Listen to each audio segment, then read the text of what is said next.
Halo teman-teman, selamat datang di channel Mojopahit Vlog. Pada kesempatan kali ini kita akan melihat salah satu peninggalan bersejarah, peninggalan masa lalu. Letaknya di daerah Centong, Gondang, Mojokerto, yakni tepatnya di sebelah sana. Sebentar lagi kita akan langsung ke tempatnya. Nah, inilah tempatnya, di bawah rumpunan pohon bambu dan juga persawahan warga terdapat satu peninggalan nenek moyang, yakni adanya sebuah yoni berumur ratusan tahun. Ini adalah penampakannya.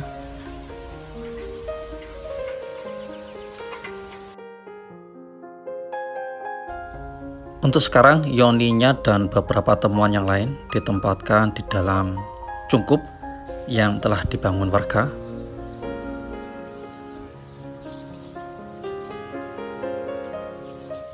Kalau kita lihat dari segi ukuran, memang yoni ini tidaklah sebesar yoni yang berada di situs Prekauripan maupun yoni gambar, tetapi ukurannya hampir mirip dengan yoni yang berada di situs Candi Pandegong, berukuran sedang dan tidak terlalu besar.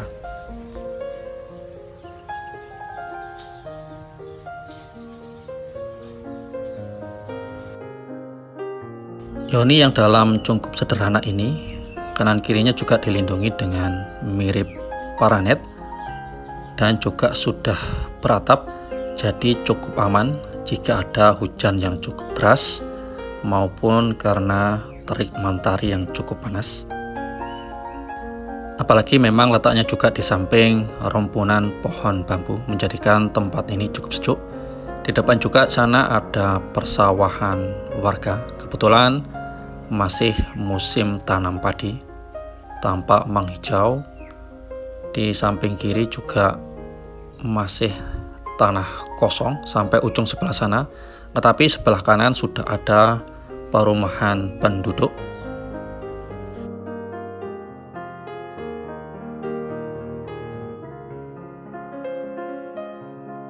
Tapi yang membuat yoni di sini cukup menarik, berbeda dengan yoni-yoni yang lain, adalah bahwasannya di yoni ini ada relief menggambarkan sosok Garuda.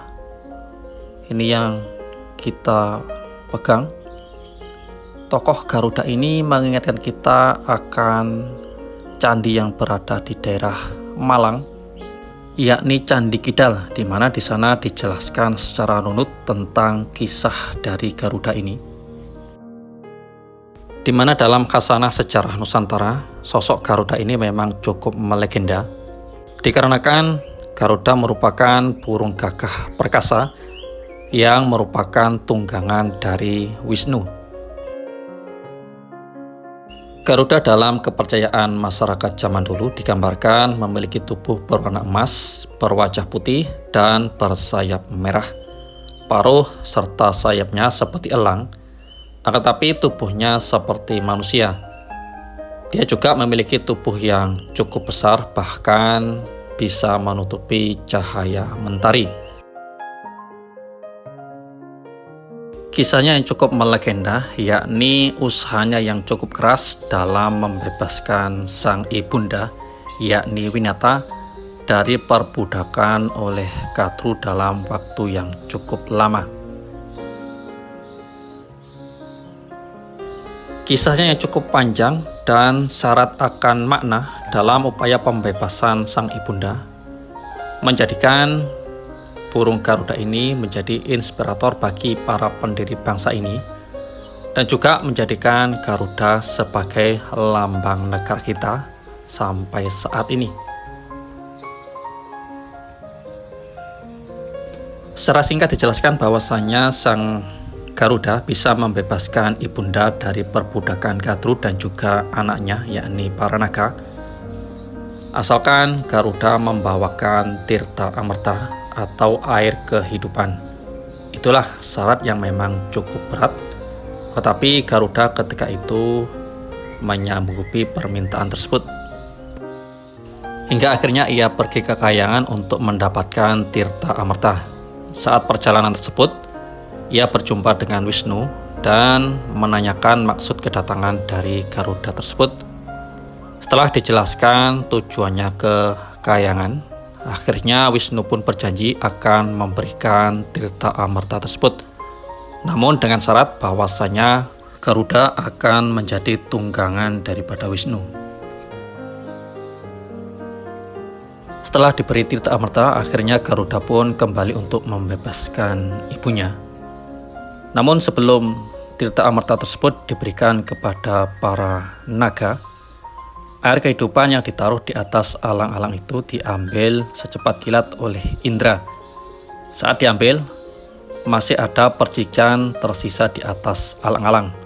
Melihat hal tersebut, para naga pun berebut untuk mendapatkan Tirta Amerta, hingga akhirnya karena tajamnya sisi dari tepi alang-alang membuat lidah para naga akhirnya ikut terbelah. Itulah kisah Garuda yang sangat menginspirasi, hingga kisahnya dan sosoknya dipahatkan di sisi kanan dari yoni ini, menandakan bahwasanya sosok Garuda sangat penting pada kehidupan masa lalu.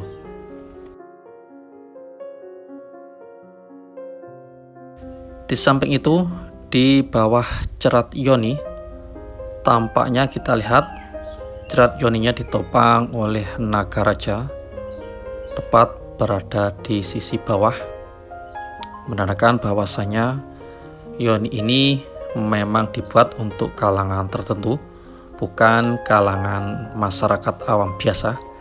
Karena biasanya kalau untuk masyarakat awam, bentuk yoninya sederhana, tidak kaya akan relief seperti ini.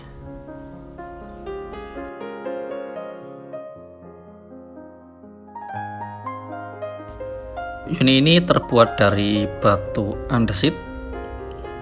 Usianya mungkin sudah ratusan tahun. Tapi memang untuk zamannya, kapan yoni ini dibuat, ini yang masih menjadi pertanyaan. Ada yang mengatakan bahwasanya ini zaman Majapahit. Ada yang mengatakan bahwasanya ini sudah ada sejak zaman sebelum Majapahit, yakni zaman Singhasari. Dikarenakan tidak jauh dari tempat ini ada juga temuan-temuan yang lain yang sangat erat kaitannya dengan peradaban zaman Singhasari.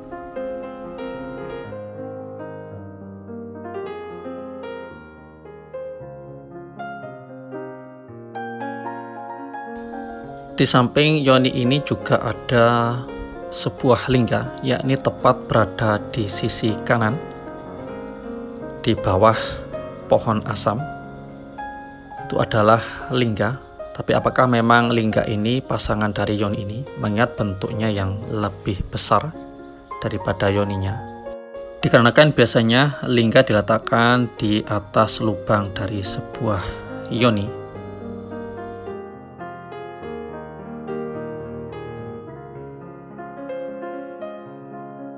Keberadaan lingga yoni menurut kepercayaan masyarakat Jawa kuno memiliki arti sakral, dikarenakan lingga adalah sebagai pilar cahaya, simbol benih dari segala sesuatu yang ada di alam semesta. Lingga juga digambarkan dari perwujudan Siwa yang mengandung energi penciptaan dan simbol maskulin. Sedangkan yoni sendiri merupakan simbol dari Parwati, atau juga sebagai simbol dari kesuburan dan juga rahim. Menurut dosen antropologi Universitas Gadjah Mada, yakni Pandey Made Kuntanegara, bahwasanya filosofi dari lingga yoni merupakan lambang kesuburan, dan orang dulu yang memiliki relasi dengan alam sangat percaya dengan filosofi hal tersebut.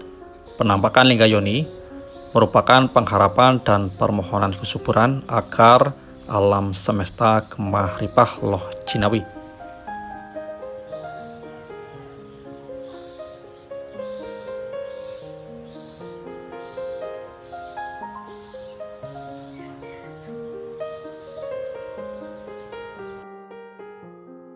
Selain adanya lingga yoni di pundan ini, di sini juga kita lihat ada fragmen pipisan namun dalam keadaan pecah. Ada 3 fragmen di sini. Biasanya dulu digunakan untuk menumbuk sesuatu, entah itu ramuan jamu ataupun memang untuk menumbuk yang lain. Diletakkan di atas yoni ini.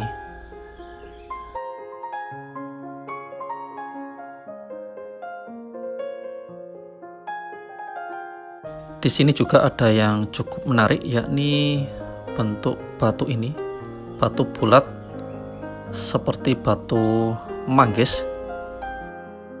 Di bawah batu yang berbentuk manggis ini tampaknya juga ada batu persegi terbuat dari batu andesit.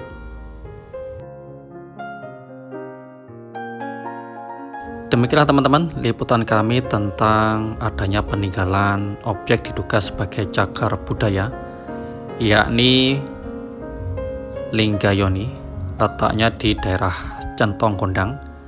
Dan semoga saja informasi ini bisa berguna untuk kita semua dalam upaya untuk terus melestarikan peninggalan-peninggalan Nusantara.